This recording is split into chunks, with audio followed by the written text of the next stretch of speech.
Alhamdulillahilladzi dhamina as-sa'adata fid dunya wal akhirah liman amana wa amila amalan salihan.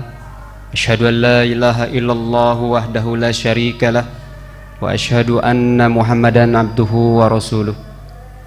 Qala Allah Ta'ala fil Qur'anil azim, a'udzu billahi minasy syaithanir rajim. La yaghurrannaka taqallubul ladzina kafaru fil bilad mata'un qalil thumma ma'wahum jahannam wa bi'sal mihad. Wa qala Rasulullah sallallahu alaihi wasallam, man satara musliman satarahullahu fi dunya wal akhirah. Alhamdulillah, pada kesempatan ini kita masih diberikan kesempatan oleh Allah Subhanahu wa taala untuk bernafas. Dengan nafas ini kita manfaatkan dari detik ke menit, dari menit ke jam, dari jam ke hari, dari hari ke minggu, sampai tahun demi tahun. Kita manfaatkan untuk senantiasa ibadah kepada Allah Subhanahu wa ta'ala, karena itulah investasi kita nanti di akhirat. Sungguh beruntung orang-orang yang dimana memanfaatkan waktu dengan ibadah, sebagaimana Allah Subhanahu wa ta'ala memberikan firman-Nya kepada kita semua, bahwa Allah tidaklah menciptakan kita semua kecuali hidup di dunia ini hanya untuk ibadah. Wa ma khalaqtul jinna wal insa illa liya'budun. Tidaklah aku ciptakan manusia dan jin kecuali hanya untuk ibadah. Oleh karena itu, duduknya kita insyaallah bisa jadi ibadah. Berangkatnya kita ke suatu pekerjaan, pabrik atau kemana saja, ke sawah dan sebagainya, insyaallah jadi ibadah. Langkah kita harus jadi ibadah. Untuk bisa menjadi ibadah, maka kita niatkan segala sesuatunya hanya karena Allah Subhanahu wa ta'ala. Insyaallah hidup akan senantiasa ringan. Bapak, berikut pemuda yang sama-sama diberkahi Allah Subhanahu wa ta'ala. Setiap Jumat ini sebenarnya adalah undangan Allah Subhanahu wa ta'ala, bukan undangan muadzin, bukan undangan qayyim masjid, tapi undangan Allah Subhanahu wa ta'ala. Karena Allah sangat tahu kebutuhan umatnya, karena Allah sangat tahu kebutuhan makhluknya. Di saat Allah menciptakan kita sebagai makhluknya, Allah tahu bahwa yang namanya manusia pasti akan selalu tidak lepas dari khilaf dan dosa. Sehingga Allah persiapkan dalam seminggu ini satu hari untuk kita berkumpul, di mana Allah di kumpulnya kita akan mempersiapkan magfirah-magfirahnya. Dosa yang kita sadari mungkin sangat mudah kita beristighfar kepadanya, tapi yang sangat harus kita perhatikan adalah dosa yang tidak kita rasakan. Kapan akan istighfar kepada Allah? Karena kita memang gak pernah menyadari bahwa itu adalah sebuah dosa. Maka hari ini momen bagi kita semua. Oleh Allah ghufira ma taqaddama min dzanbih wa ma ta'akhkhar. Oleh Allah akan diampuni dosa-dosa kita. Hanya sekedar duduk dengan ikhlas, menyempatkan diri hanya sekitar 15 sampai 20 menit. Sehingga selesainya kita ibadah di setiap Jumat ini, mudah-mudahan Allah bersihkan kembali dosa kita. Mudah-mudahan. Bapak juga pemuda yang sama-sama mengharap ridha Allah Subhanahu wa ta'ala. Ada dua hal yang perlu kita fahami, ada dua hal yang perlu kita sikapi. Dua hal ini adalah sikap yang mesti ada di seorang muslim, siapapun dia. Maka dengan dua hal ini kita insya Allah senantiasa kapanpun dimanapun, mau kondisi seperti apapun, akan ringan hidup ini. Rasulullah SAW memberikan wejangan kepada kita semua dua hal ini. Yang pertama adalah senantiasa kita harus syukur kepada Allah. Yang kedua adalah senantiasa kita harus selalu ridho kepada Allah. Jadi ada syukur Pak dan ridho. Apabila salah satunya tidak kita amalkan, maka hidup ini akan pincang. Mungkin terkadang kita nanti akan merasakan resah, stres ketika Allah memberikan ujian.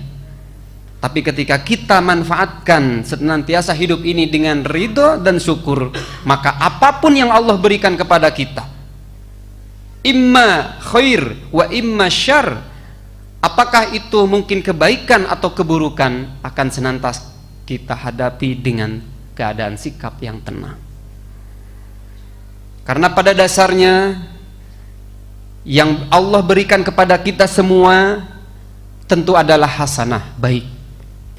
Jadi yang datang dari Allah kepada manusia semuanya adalah baik, tidak ada yang buruk.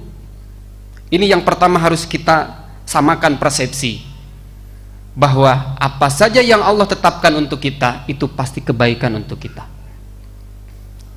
Jadi dari Allah tidak ada keburukan. Apabila ini dipertentangkan dengan hadis di mana Imam Muslim pernah mengeluarkan riwayatnya, pernah mengeluarkan dari hafalannya ke kitabnya, yang namanya kitabnya adalah Sahih Muslim, di mana riwayatnya juga telah dikeluarkan oleh Imam Ahmad sebagai gurunya Imam Abi Daud, juga telah dikeluarkan oleh Imam An-Nasai dan juga oleh para imam Muharrij yang lainnya. Hadis ini begitu panjang, Pak. Hadis ini begitu panjang matanya, riwayat Umar bin Khattab, di saat ada seorang pemuda masuk masjid bertanya kepada Rasulullah 3 hal. Akhbirni anil Islam, ya Rasulullah, beritahu aku tentang Islam. Rasulullah menjawab. Akhbirni anil iman, ya Rasul, beritahu aku tentang iman. Rasulullah di sana menjawab. Akhbirni anil ihsan, ya Rasul, beritahu aku tentang ihsan. Rasulullah menjawab. Pada jawaban yang kedua, di mana Rasulullah ditanya tentang iman, Rasulullah menjawab, antu'mina billahi wa malaikatihi wa kutubihi wa rusulihi wal yaumil akhir wa bil qadari khairihi wa syarrih.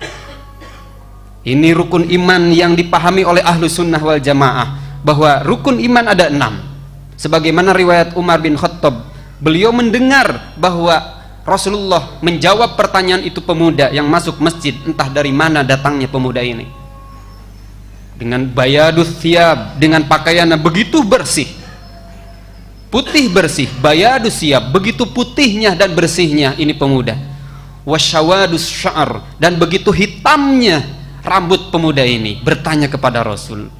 Umar, Utsman, Ali saling bertatap, menunjukkan bahwa mereka tidak tahu siapa pemuda ini.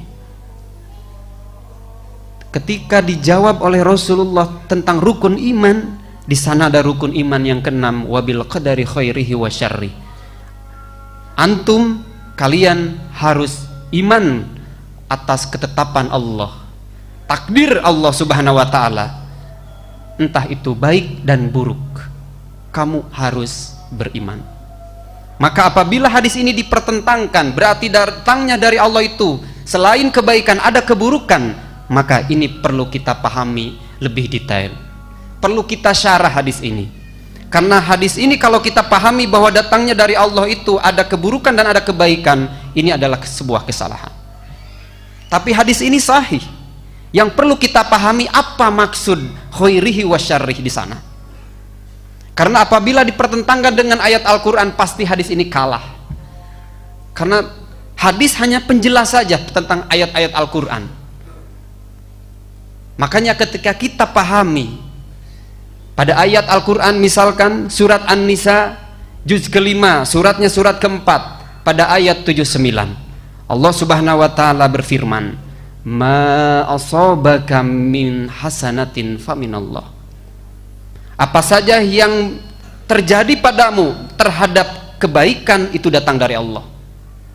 Wa ma asabaka min sayyi'atin famin nafsik. Dan apa saja yang terjadi padamu keburukan, kejelekan, famin nafsik, itu datang darimu sendiri, bukan dari Allah. Ini ayat sudah jelas, Pak. Artinya dari Allah segalanya adalah kebaikan. Jangan pernah kita suudzon kepada Allah, jangan pernah kita berburuk sangka pada Allah bahwa sakitnya kita berarti ini adalah keburukan. Ini berarti entah ini kita sehat, sakit, itu kedua-duanya adalah kebaikan. Entah kita ini kaya atau miskin, itu adalah kebaikan. Hanya manusia lah yang membagi-bagi, datang dari Allah itu ada baik ada buruk, sehingga hadis ini dipersepsikan oleh manusia seperti itu. Artinya baik dan buruknya pada hadis itu maksudnya adalah persepsi manusia terhadap Allah. Karena takdir Allah segalanya hasanah. Takdir Allah dari apapun, dari segala bentuk apapun tentu adalah kebaikan. Hanya manusia membagi-bagi bahwa datang dari itu terkadang baik, terkadang buruk. Itu kesalahan manusia. Pada dasarnya datang dari Allah itu baik. Ma asabaka min hasanatin fa minallah. Apa saja yang datang kepadamu adalah kebaikan, itu datang dari Allah. Tapi ketika ada keburukan, itu sebenarnya datang padamu. Hanya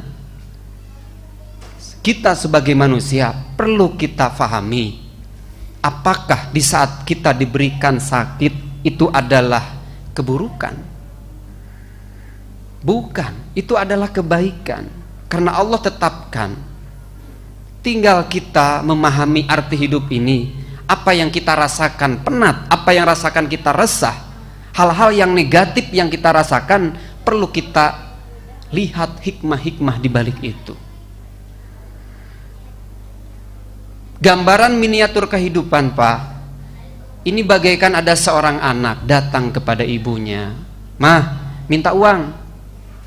Oleh ibunya dikasih. Untuk apa? Untuk beli buku, Mah. Karena buku sudah habis. Diperlihatkan oleh anaknya. Oh iya, betul. Nih, uang 10.000. Maka anak ini menilai kepada ibunya, khair, ibu bagus, margi masihan, dia memberikan. Besoknya hari Selasa, anak ini setelah pulang sekolah meminta lagi kepada ibunya, mah minta uang. Ibunya mulai waspada, loh untuk apa lagi, kan tadi pagi sudah dikasih, ini untuk apa? Mah ini kerja kelompok, mah saya perlu ke rumah teman untuk kumpul di sana kerja kelompok, untuk kerja kelompok matematika. Maka ibunya setelah berpikir, dikasihlah, ini uang 10.000. Oleh ibunya dikasih. Maka anak ini menilai, persepsi anak terhadap ibu, khair, ibu baik. Hari Rabu datang lagi setelah pulang sekolah, setelah lempar itu tas, mah minta uang lagi. Untuk apa? Kemarin uang, mah sekarang mau jajan es krim.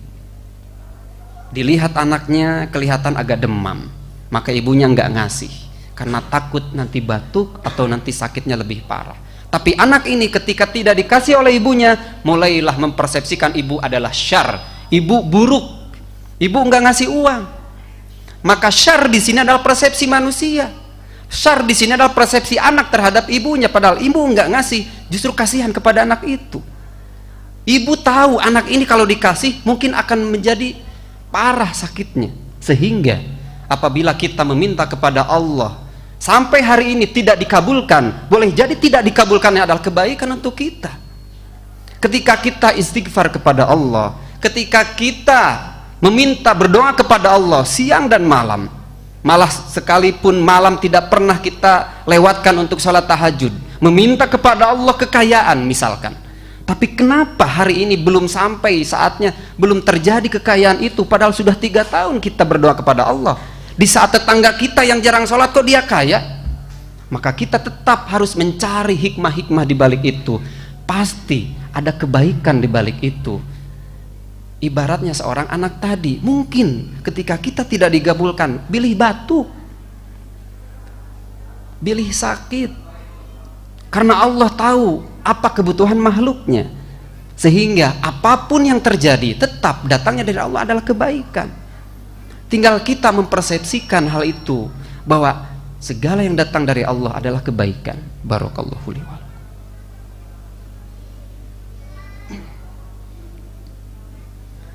Hamdan wa syukran lillahi amma ba'du. Para bapak, miwah pamuda sadaya yang sama-sama diberkahi Allah Subhanahu wa taala. Ada 2 kata tadi, yaitu syukur dan ridho. Syukur dan ridho ini ada persamaan dan ada perbedaan. Persamaannya adalah sama-sama menerima ketentuan dari Allah. Syukur dan ridho ini adalah sama-sama menerima ketetapan dari Allah. Adapun perbedaannya adalah syukur ketika menerima ketetapan ini dari Allah, memang karena ketetapan itu sesuai ekspektasi, sesuai harapan, sehingga disyukuri. Tapi ridho perbedaannya dengan syukur, ketika ketetapan Allah ini diterima, sekalipun ketetapan Allah itu tidak sesuai ekspektasi. Kau yang nama sehat terus tapi nah tedamang, ridhokeun didinya. Kau yang nama bengar tapi nah miskin, ridhokeun didinya. Ayakannya hati Allah. Ada kasih sayang Allah terhadap kita sebenarnya. Jangan sampai kita berhusnudzon kepada Allah. Jangan sampai nanti kita mendapatkan suatu kata yang menjadi malapetaka, yaitu dalam syariat Islam disebutnya istidraj. Dalam bahasa Sunda bahasanya disungkun, Pak. Ketika kita terus senantiasa maksa kepada Allah, ya Allah kayakan aku, kayakan. Maka ketika Allah tahu orang ini kalau diberi kekayaan akan pelit, maka ketika Allah tahu kalau orang ini diberi kekayaan akan jauh dari masjid, tapi dia tetap maksa, maka di sana adalah istidraj. Dikasih saja, disungkun, Pak. Nauzubillah. Maka doa yang paling baik sebenarnya tidak to the point. Doa yang terbaik adalah Rabbana atina fid dunya hasanah wa fil akhirati hasanah wa qina adzabannar. Itulah doa saput jagat, Pak. Kita meminta kepada Allah kebaikan saja dari Allah, baik dunia dan akhirat. Belum tentu ketika kita miskin misalkan meminta kepada Allah, ya Allah mudah-mudahan saya kaya, insya Allah apabila saya kaya pasti saya membangun masjid. Belum tentu. Karena boleh jadi ketika kita kaya kita jauh dari masjid. Oleh karena itu jangan pernah memaksa apa yang kita minta pada Allah, tapi mintalah keriduannya. Ketika kita sudah ridho pada Allah, satu lagi, Pak, yang kita harapkan adalah keriduannya. Di dalam surat Al-Bayyinah, radhiyallahu anhum wa radu'an. Mereka radhiyallahu anhum wa radu'an. Allah ridho kepada mereka dan mereka pun ridho kepada Allah. Ridhonya kita kepada Allah sudah tadi dijelaskan, bahwa kita menerima ketetapan Allah sekalipun tidak sesuai ekspektasi. Mungkin ini ada hikmah, bagaikan anak tadi. Allah nggak ngasih karena Allah sayang pada kita, pilih batu. Tapi bagaimana ridhonya Allah terhadap kita? Sesuai dengan pengertian, ridho adalah menerima kenyataan walaupun tidak sesuai ekspektasi. Allah pun demikian. Allah mengharapkan kepada kita sholat itu khusyuk, Pak. Tapi ketika sholat kita sering tidak khusyuk, mudah-mudahan Allah ridho. Allah teh hoyong nama 100% ibadah orang teh. Tapi kenapa ketika kau takbir kau masih ingat di kantor? Tapi kenapa ketika kau takbir sajadahmu bersih, bajumu begitu rapi, tapi kenapa ketika takbir kau masih ingat tidak padaku, kau masih ingat pada sesuatu yang di luar sana? Maka ada kekurangan ibadah kita. Maka kekurangan ini kita minta ridhonya Allah, karena kita memang tidak 100%, tidak sempurna ibadah kita. Allah mengharapkannya 100%, tapi karena tidak sesuai harapan Allah, inilah keridhaan Allah terhadap kita. Maka syukur dan ridho mesti kita manfaatkan tiap hari. Mudah-mudahan kita bisa ridho kepada ketetapan Allah dan Allah pun ridho apa yang kita usahakan. Kita banyak kekurangan, ya Allah. Mudah-mudahan Allah ridho dari apa yang kita lakukan. Demikian yang bisa saya sampaikan. Mudah-mudahan para bapak, miwah pemuda sadaya diberikan berkat oleh Allah Subhanahu wa taala, diberikan kesehatan oleh Allah Subhanahu wa taala. Adapun jika nanti kita diberikan sakit, tetap kita berhusnudzon kepada Allah. Mungkin Allah sayang kepada kita agar kita tidak melupakan akhirat. Sekedar dicas, Pak, sakit itu Allah istirahatkan dulu biar kita dekat dengan masjid. Mudah-mudahan kita tutup dengan doa Rabbana atina fid dunya hasanah wa fil akhirati hasanah wa qina adzabannar. Wassalamualaikum warahmatullahi wabarakatuh.